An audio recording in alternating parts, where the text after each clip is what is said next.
বিসমিল্লাহির রহমানির রহিম। আসসালামু আলাইকুম। আজকে শিমুল গাছের ঔষধি গুণাগুণ সম্পর্কে আলোচনা করব। প্রধান 3 প্রকার শিমুল গাছের মধ্যে আমার আজকের আলোচনার বিষয় রক্ত শিমুল, অর্থাৎ যেই শিমুল গাছের ফুল লাল রঙের হয় এটাকে রক্ত শিমুল বলা হয়।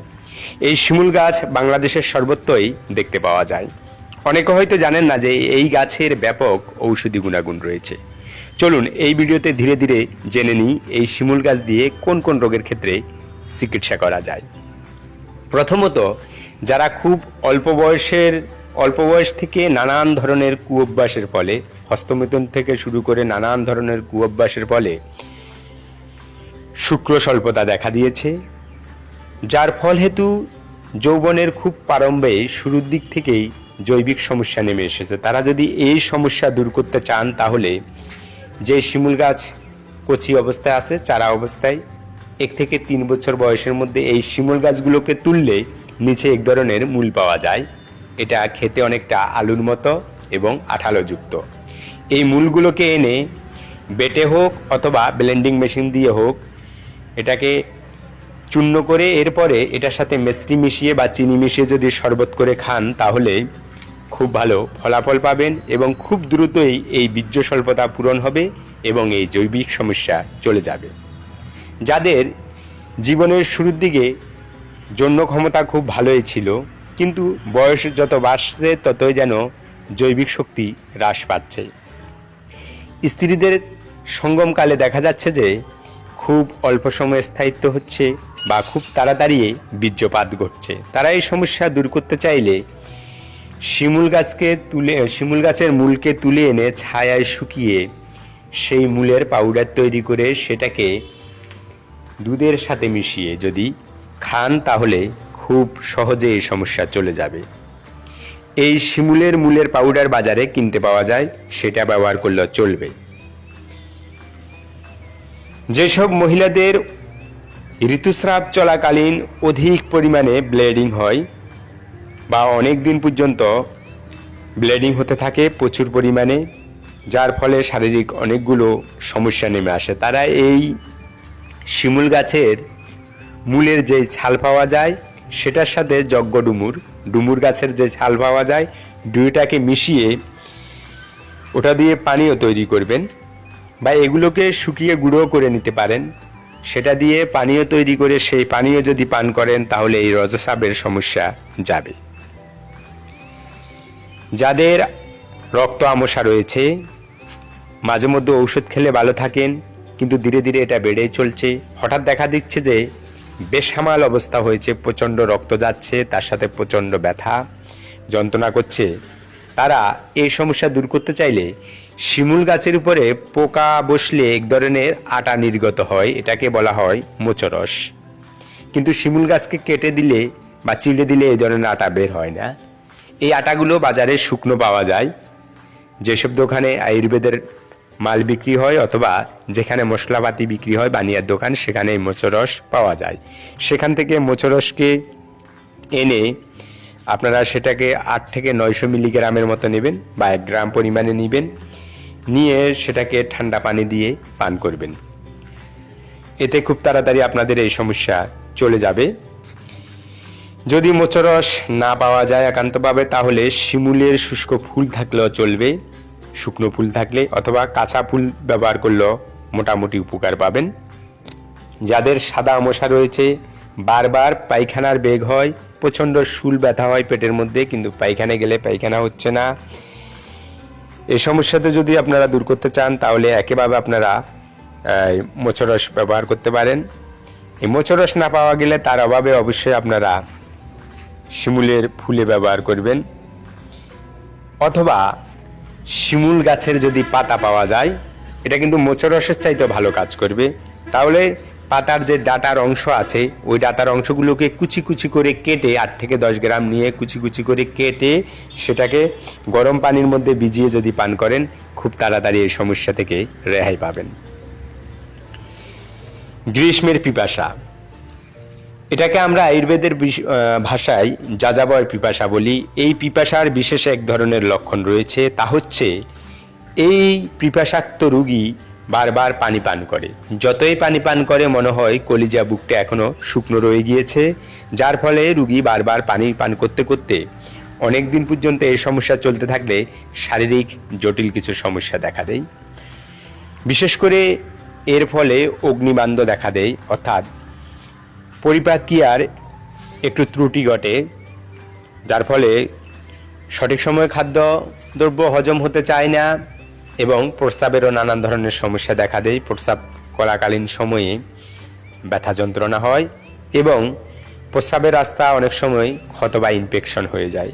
এই সমস্যা যদি আপনারা দূর করতে চান তাহলে শিমুল গাছের যেই পাতার ডাঁটা পাওয়া যায়, ওই ডাঁটাগুলোকে কুচি কুচি করে কেটে গরম পানিতে ভিজিয়ে রেখে সারাদিনে একটু একটু করে যদি সেই পানীয় পান করেন তাহলে এই সমস্যা যাবে। বছরের সবসময় যেহেতু শিমুল গাছের পাতা থাকে না, তাই শিমুল গাছের যে ফুল পাওয়া যায়, ফুলের নিচে যে বাটির মতো সবুজ অংশ পাওয়া যায়, সেটাকে ব্যবহার করলেও একই রকম কাজ হবে। কিন্তু শিমুল গাছের ফুল ও পাতা 12 মাস পাওয়া যায় না, তাই শিমুল গাছের ফুলের বাটির সেই অংশটাকে শুকিয়ে রেখে ঔষধ হিসেবে ব্যবহার করলে খুব ভালো ফলাফল পাওয়া যাবে। যাদের খুব পুরনো কাশি রয়েছে, কাশতে কাশতে গলা বুক ব্যথা করে, কখনো তালের শ্বাসের মতো কিছু বের হয়, তার সাথে মনে হয় যে ছিটেফোঁটো রক্ত রয়েছে, এটা খুব কষ্টকর একটা ব্যাপার। এই সমস্যাকে আপনারা যদি দূর করতে চান তাহলে মোচা রস আনবেন, সেটা গাছ থেকে সরাসরি পান কিংবা বাজার থেকে কিনে আনতে পারেন। যেভাবে হোক এই মোচা রস 1 গ্রামের মতো নিয়ে তার সাথে বাসক পাতার রস নেবেন 3 থেকে 4 চামচ, দুইটাকে গরম করে ব্যবহার করবেন। এভাবে দিনে 3 বার চালাবেন, দেখবেন যে এই কাশি থেকে খুব সহজে রেহাই পেয়েছেন। যাদের রক্তপিত্তের সমস্যা রয়েছে, আমি আমার অনেক ভিডিওতে রক্তপিত্ত সম্পর্কে আলোচনা করেছি, তবে এখানে এর আরও কিছু লক্ষণ সম্পর্কে আলোচনা করি। এই রক্তপিত্তের রোগীর হাত পা সবসময় আগুনের মতো গরম থাকে এবং এদের দেহের মধ্যে প্রচণ্ড তাপ থাকে। এরা যখন হালকা কোনো বিষয় নিয়ে দুশ্চিন্তা করে অথবা অধিক পরিমাণ সময় রাত্রি জাগরণ করে, রোদে ঘোরাফেরা করে, ধুলাবালিতে ঘোরাফেরা করে, তখন এদের শরীরের বিভিন্ন জায়গা থেকে রক্তচ্যুতি বা রক্তক্ষরণ হতে থাকে। এই রক্তের বিশেষ একটি লক্ষণ হচ্ছে এটি কোনো পাত্রে রাখলে খুব সহজে জমাট ধরে না, এটি রক্তপিত্তের আরেকটি লক্ষণ। এই রক্তপিত্তের সমস্যাকে আপনারা যদি দূর করতে চান, এক্ষেত্রে শিমুল গাছের যে ফুল পাওয়া যায়, শুকনো ফুলকে এনে আপনারা সেটাকে পানীয় তৈরি করে যদি পান করেন তাহলে খুব ভালো ফলাফল পাবেন। যদি কাঁচা শিমুল ফুল না পাওয়া যায় তাহলে শুষ্ক শিমুল ফুল হলেও চলবে। এই ক্ষেত্রে শুকনো শিমুল ফুলের পাউডার 2 থেকে 2.5 গ্রাম পরিমাণ নেবেন এবং 2 থেকে 3 কাপ পানি দিয়ে সেদ্ধ করে তার সাথে হালকা চিনি বা মিশ্রি মিশিয়ে পান করবেন। অপুষ্টিজনিত কৃশতায়, এটা অনেক সময় দারিদ্র পরিবারের লোকদের হয়ে থাকে। অপুষ্টিজনিত কারণে দেহ একেবারে যাদের হাঁটসার হয়ে গিয়েছে, তারা এই সমস্যা দূর করতে চাইলে মোচা রসকে এনে দুধের সাথে মিশিয়ে যদি প্রতিদিন খান তাহলে এই অপুষ্টিজনিত কৃশতা চলে যাবে। এক্ষেত্রে একটু বেশি দিন ব্যবহার করা লাগবে। যেসব শিশুদের অপুষ্টিজনিত হাঁটসার দেহ, তারা এই অপুষ্টি দূর করতে চাইলে অথবা যেই সব বাচ্চাদের বয়স 6 মাসের বেশি হয়ে গিয়েছে, বুকের দুধের পাশাপাশি পুষ্টিকর কিছু খাওয়াতে চান, তারা শিমুল গাছের ফুলকে এনে সেটা দিয়ে পায়েস তৈরি করে খাওয়াতে পারেন।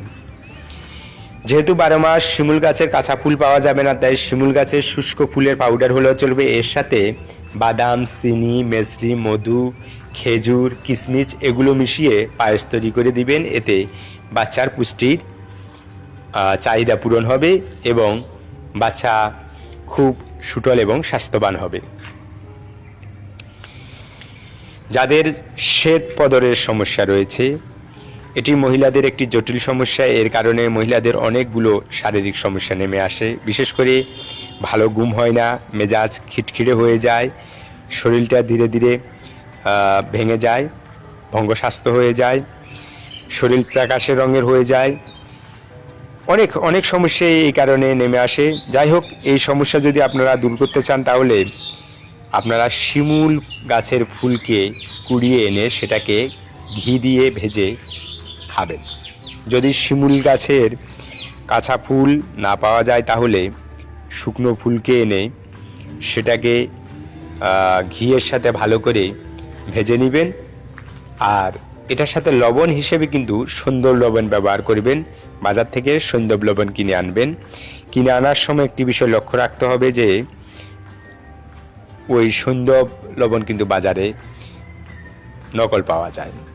তবে কাঁচা ফুলকে যেভাবে ঘির মধ্যে মানে ভেজে খেতে ভালো লাগবে, শুষ্ক ফুল হয়তো সেভাবে খেতে ভালো লাগবে না। তাই আপনারা শুকনো ফুলকে 2-3 ঘন্টা পানির মধ্যে ভিজিয়ে রেখে ওটার সাথে হালকা মেসরি এবং হালকা সন্দব লবণ বা সিন্দুক লবণ মিশিয়েও আপনারা পান করতে পারেন। এ তো আপনাদের একই রকম কাজ করবে। যে শিশুদের মলদ্বারে ক্ষত রয়েছে, মলদ্বারের হাজা, এটি হয় শিশুদের পেটে প্রচণ্ড গুঁড়োকৃমি থাকে, বারবার পায়খানা হয়, বসকা বসকা পায়খানা হয়, সমস্ত দিনে কয়েকবার পায়খানা করার ফলে মলদ্বারে ক্ষত সৃষ্টি হয়। এটি খুবই যন্ত্রণাকর একটি বিষয়। এদের পায়খানাও থাকে প্রচণ্ড দুর্গন্ধ। আর এটি শিশুদের মায়েদের জন্য তো কতটা কষ্টকর সেটা তো বুঝতেই পারছেন। তারা এই যাদের শিশুদের এই সমস্যা রয়েছে, যদি এই সমস্যা দূর করতে চান তাহলে আপনারা মোচরসকে এনে সেটাকে মিহি পাউডার তৈরি করে সমস্ত দিনে অল্প অল্প করে বাচ্চার মুখের মধ্যে ছাগলের দুধের সাথে মিশিয়ে দিবেন। এতে শিশুর এই সমস্যা চলে যাবে।